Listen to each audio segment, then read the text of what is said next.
How much will each country be hit by Trump's reciprocal tariffs? So, have you seen the latest announcement about the reciprocal tariffs? It's quite a shift in trade policy.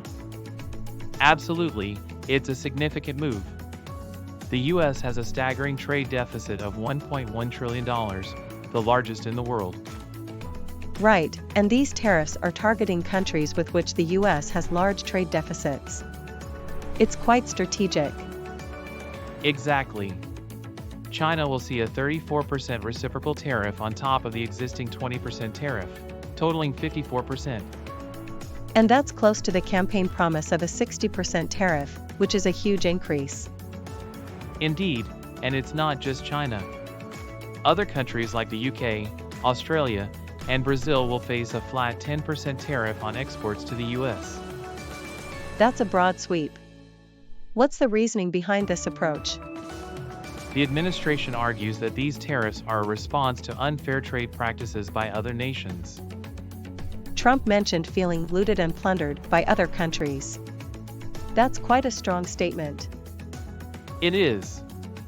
The aim is to level the playing field, but it raises questions about the potential economic fallout. Definitely. For countries already struggling, like Sri Lanka and Pakistan, this could worsen their economic challenges. Absolutely.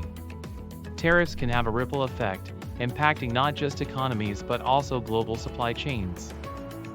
It's a complex issue, and I'm sure there will be much more discussion about this in the coming weeks.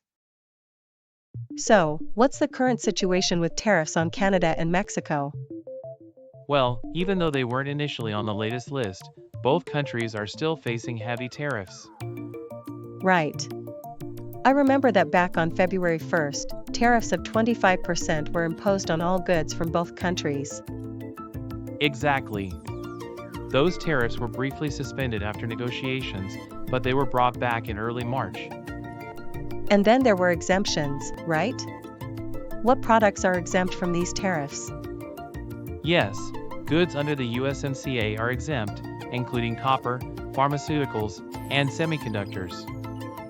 And what about the non-USMCA compliant products? Non-USMCA compliant energy and potash face a 10% tariff, while other products are still hit with 25% tariffs.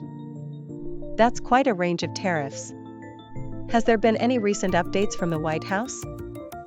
Yes, the White House reaffirmed that the tariffs on Mexico and Canada remain in place as of last Wednesday. And I heard there was also an executive order related to auto imports? That's correct. On March 26, an executive order imposed 25% tariffs on auto imports and parts, but no new tariffs were announced recently.